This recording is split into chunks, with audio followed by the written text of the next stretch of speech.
All right, so I know, we're kind of starting to become a bit of a Terrifier channel, which I love. I love the Terrifier movies. I have tons of Terrifier stuff in my background here, but I get it. Some of you guys are probably a little Terrifiered out. I most certainly am not, but this one's going to be a little different today. This is something that I want to kind of throw up and it. Why did I say that? Please stand by. Stop it now. Turn it off. Turn it off.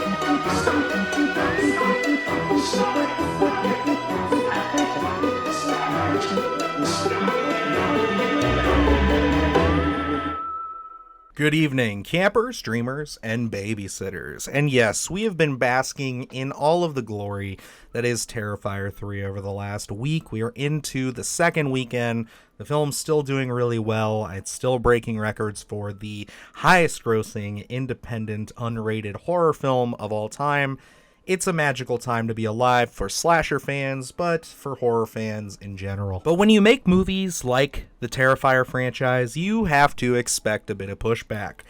And most certainly Terrifier 3 is getting quite a lot. Yes, this movie had controversy all the way back when it was announced with the teaser trailer. People getting upset saying that it's glorifying the murder of children and that they're going too far and that we're putting Satan back in Christmas, you know, all the usual stuff. And I've been getting a lot of comments on our spoiler review, on our regular review, basically just saying, why do we like these movies? And, you know, I was thinking about doing a video where I just talk about why I like them and why to defend them.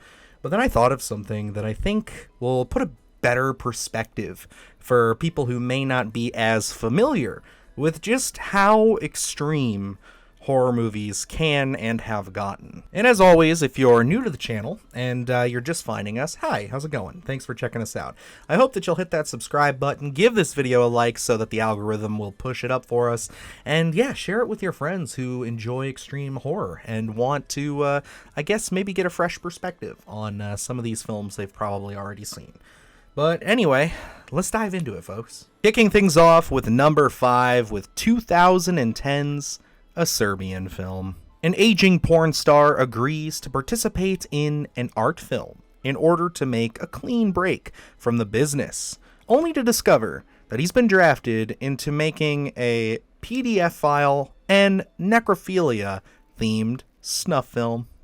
I don't know if you can tell, I am so excited to discuss A Serbian Film. This is a movie, I'll just put it right out there. If you're a fan of this, if you enjoyed this movie, I understand. I get what the messaging of the film is. I understand what they were trying to do. I know that it was to fight censorship over in Serbia when it comes to the film industry. I get it. I do. But I didn't like watching it. I didn't enjoy it one bit. I've only seen this movie one time. It was many years back. It's kind of one of those films that is pretty infamous, I think, around horror fans and the horror community. I think everybody who loves horror and kind of finds themselves falling into the extreme horror category seeks this thing out at least one time in their life. And yeah, it's, again, this is a movie that I just don't have fun with. It's very well done as far as from a technical aspect, I should say. It's something that doesn't look cheap. It doesn't look like they're just not trying anything. They're just trying to be shocking and gory for the sake of it.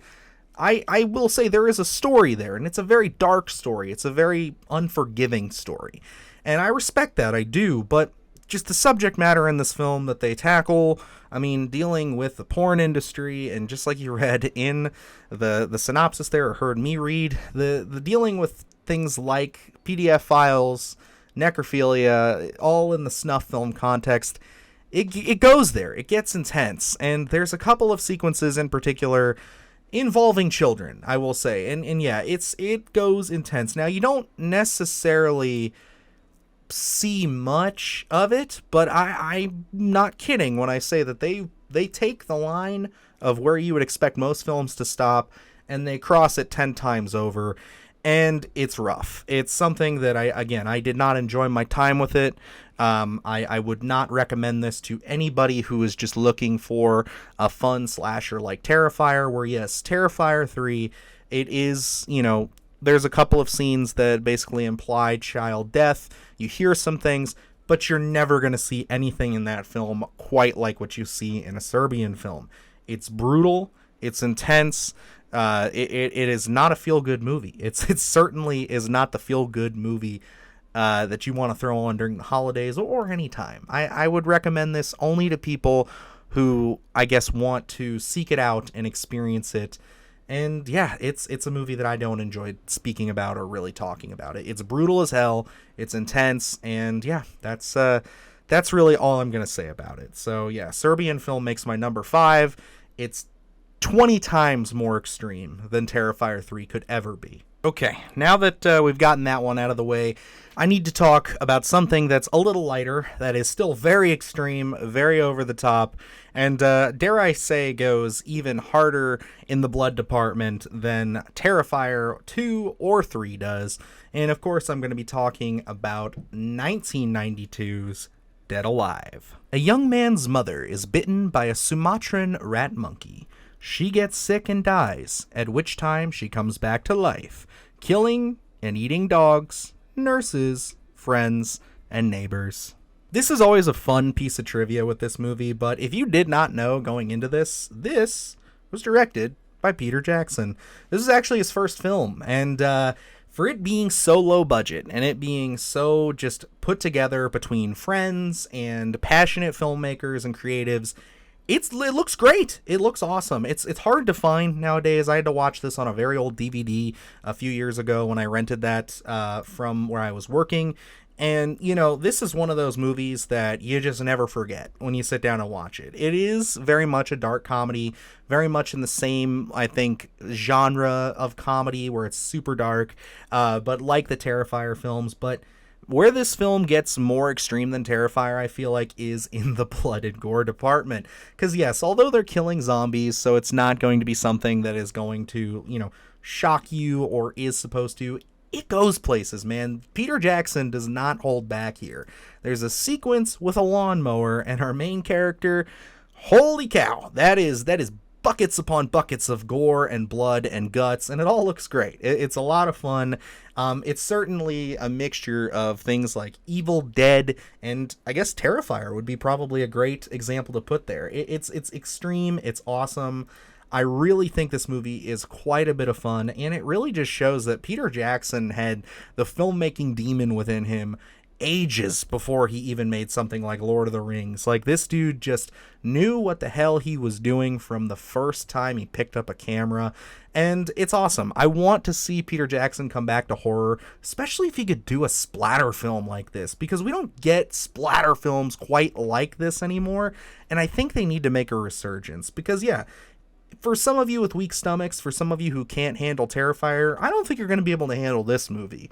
But for those of you who can, this is so much fun, dude. It's hilarious, it's got a wild imagination, and it's certainly something that I enjoy watching when I can get my hands on it. There's been a rumor that there's going to be a 4K or at least a Blu-ray coming out soon. I haven't kept up on that, but when it does, I'll be adding it to my collection, and yeah, I'll be watching this one pretty regularly. Moving on into number 3 with 2010's. There was something in the water that year, man. I'm telling you, there's just something going on.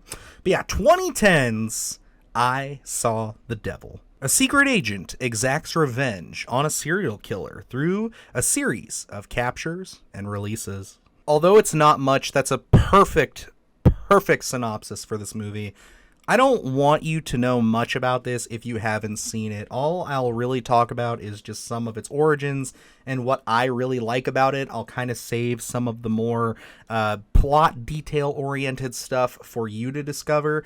And for those of you who've seen the movie, you know exactly what I'm talking about. But I Saw the Devil is one of my favorite South Korean horror kind of mystery thriller films. This movie is not only gruesome in a lot of what you see. I mean, dealing with a serial killer, this definitely stacks up as to some of the more gruesome, more intense, more just downright evil serial killings that I've seen in cinema. This movie definitely has an aura about it, but it's so much more than that. This movie kind of goes into places that I did not expect the first time I saw it. You think you know a little bit of what's going to happen just by understanding kind of the plot that they're setting up for with this kind of, again, tracking a serial killer. You think that you're going to get yourself something almost like a Silence of the Lambs, almost like a Prisoners type deal, but it goes so much harder, as they normally do in South Korea. This is a beautifully shot film. I love all of the sequences that involve our serial killer and our main character, Sue. It is so great to see these two on screen kind of going back and forth with each other, and just the shit they put each other through. I mean, it'll just make you cringe so hard at just what they do to each other. And I know that for some, this isn't going to kind of scratch that itch like what a Serbian film will do. I mean, some of y'all are sick puppies. I'm just going to put it out there. But this is certainly intense. This is absolutely crazy in some of these sequences. And just the ending, where this all ends up, and the situation that one of our characters is put in. Oh my God, it's like the best like thing ever, but also the worst. Like, it's also one of the most like shocking and deplorable things you'll ever see. I love this movie. I certainly enjoy it. It's something that I don't revisit too often, but when I do, I'm reminded just how much of an impact this film has had on me as not only someone who consumes like a lot of, serial killer stories, true crime kind of stuff, or even wants to write some of that, but really kind of affects the way that I look at how you can construct a story when it comes to a simple, there's a good guy and a bad guy, but there's also a lot of gray there. And it's a really, really well done movie. I absolutely recommend it. It's one of my favorites on the list. Stepping things up to my number 2 pick on this list, we have 2009's Antichrist. A grieving couple retreat to their cabin in the woods, hoping to repair their broken hearts and troubled marriage. But nature takes its course, and things go from bad to worse. Guess who's back? Back again. Lars von Trier. I don't know how to end that. Okay, I'm a Nazi. Point is, Lars von Trier is back. And yeah, I spoke about him on my Long Legs list, which is kind of the video that I think really sparked the lists thing. So welcome back, Lars. I'm going to talk about another one of your movies. And yeah, this one is one of the early ones that I saw from Lars. And if you didn't check out my Long Legs video, I have a very complicated relationship with this director. I respect a lot of what he brings to his films. I think that he has a very, very distinct eye. He absolutely knows how to cast a film and get some really, really groundbreaking and devastating performances from his actors.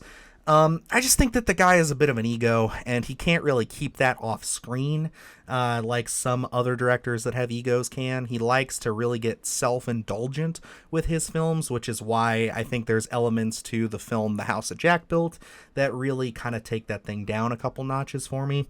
There's a little less of that here, though. This is certainly something that I would consider one of his best outings, even though, again, this is a film that I don't really like to revisit all that often. This is a very, very, very heavy movie. It's, again, a couple dealing with some awful, tragic shit that has happened in their lives, and you just have to kind of watch them wallow in their depression. I mean, it's a very, for at least, I would say, 25% of this movie, it's a very realistic depiction of depression and grief and how you deal with it. But yeah, it gets pretty wild. Charlotte Gainsbourg's character, she really starts to go off the deep end at one point in this film. She starts seeing things that aren't there. And Willem Dafoe, being her husband, he is also a psychiatrist, and he thinks, it'd be a great idea.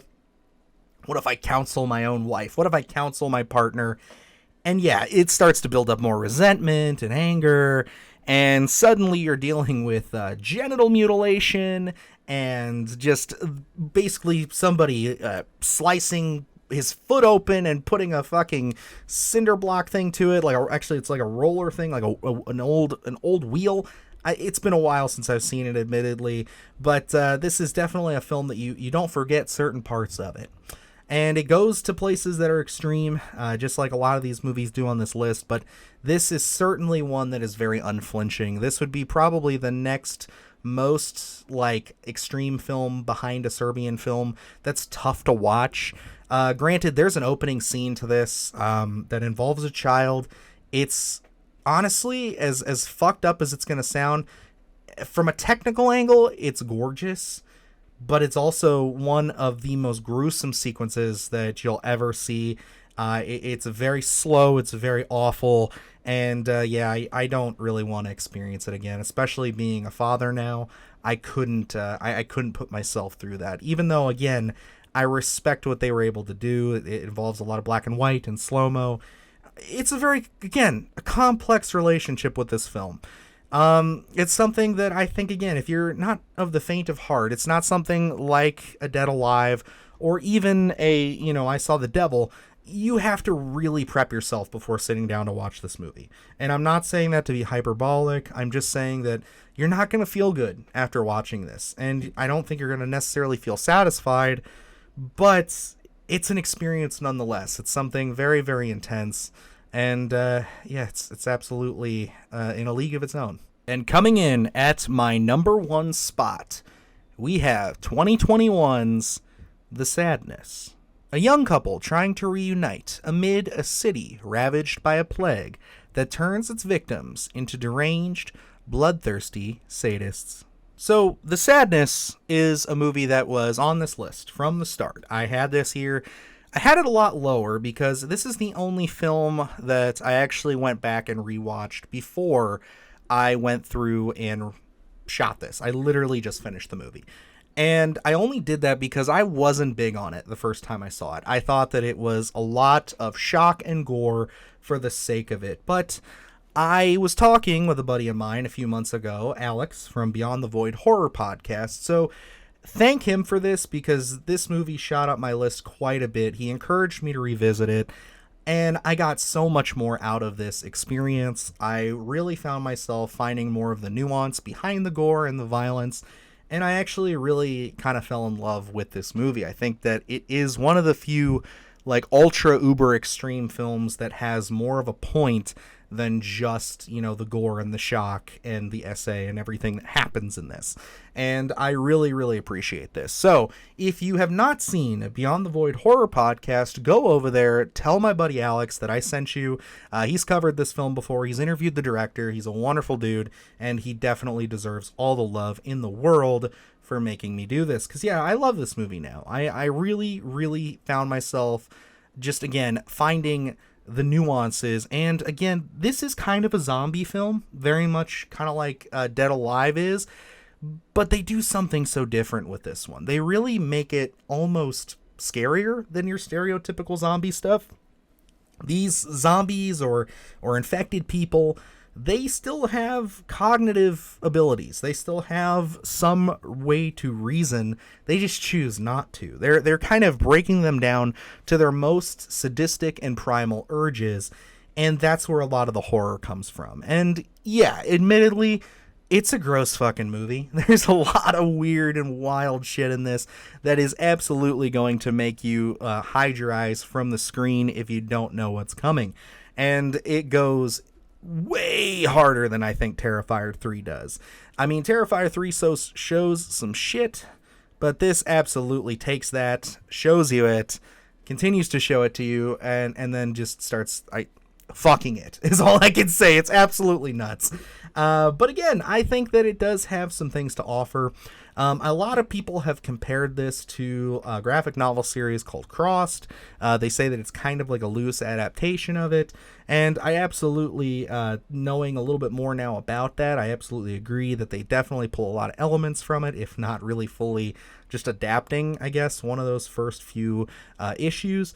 But I think that this is definitely something that if you're going to watch anything on this list, other than I Saw the Devil, I would recommend The Sadness. I think that this is one that absolutely deserves your attention. It deserves your time because it is really intense. It's really gory, But again, it has a really fun story at the heart of it. It is just a simple story. And I know that's really weird to call it fun, but you root for these characters. You have this couple that are kind of having a spat at the beginning of it, and then you just want to see them resolve it while all this horrible shit is going on around it. It's so weird to say. But I adored it. I think that it pays to go back and revisit certain movies, especially if you weren't big on them the first time, because I think you can get a lot more out of it. Now, I know I said earlier that I would never revisit a Serbian film, and there's a difference between The Sadness and a Serbian film. A Serbian film crosses many, many lines. The Sadness crosses a lot of lines, but The Sadness, again, there's a bit more purpose there. There's a bit more of an enjoyment level to that. There's a bit more of an experience that I don't mind reliving again with that film. And I just need extreme horror, brutal horror, shit that's going to like split my noggin and make me think, oh my God, I can't believe I'm watching this right now kind of stuff. It needs to have something to it. And The Sadness absolutely delivers that. There it is, folks. There are 5 films more extreme than Terrifier 3. Talked about some films that make me uncomfortable. Talked about some films that I love that are definitely on the harder edged side than Terrifier. Again, I'll just say it right here. Terrifier series, all 3 of these films, they're not for everybody. I'm not trying to sway you. I'm not trying to say, hey, if you don't like these movies, you're wrong. All I'm doing, my entire purpose with this, is just to say that, yes, these movies are extreme. They do push boundaries. They cross lines. But they're not the first films to do it. And they're certainly not films that are as hard-edged and as heartless as, some people like to think and as some people like to portray. Yes, they go hard, but there are films that are absolutely depraved. And there are movies that will, if you can't handle Terrifier, you'll probably cry after watching some of the films on this list. And, I think that these films have their place. I think that there are certainly reasons why we make them. I think that it's from an artist perspective. We don't want to shackle ourselves to regulation, to people basically taking away your ability to tell a story in the best way you think possible. But again, I think that there are films that do go over that edge a bit too much. And there's certainly more that I could have added to this list. There's ones I took off that I could talk about. But I need a little bit more. I need some gravitas. I need a little bit of something to anchor me to these films. And for the most part, they do so. I would say again, I think Serbian film is the only one here that I have a hard time with. And that's the only one that sort of gets a pass for me because I understand it was a political statement. There's a reason that film was made, but at the end of the day, it's a one and done. It will always be a one and done. I will never go back and revisit it, and I have my mind made up. So that's where I sit with that, guys. Let me know down below what you thought of this list. What films would you say are more extreme than the Terrifier movies? And yeah, do you want to see me do more things like this? Maybe compare and contrast certain films to others. I know I kind of do that with my 5 films you should watch before series, but I think if there's maybe a hot button topic or something that we can kind of compare some films to, we could absolutely do that. And just a quick note, we did cross 10,000 subscribers just earlier this week. It's fucking mind-blowing. Thank you all so much. And if you're just finding the channel, please hit that subscribe button. And yeah, that's all I have for you. So until next time, I'm Dylan Newell. And remember, stay scared. Do the horse shit, gonna do it live. Cause Splattercast kick it every day they live. Splattercast, gonna slash your ass. Splattercast, gonna slash your ass. Splattercast, gonna slash your ass. Splattercast, gonna slash your ass. Splattercast, gonna slash your ass. Splattercast, gonna slash your ass. Splattercast, gonna slash your ass.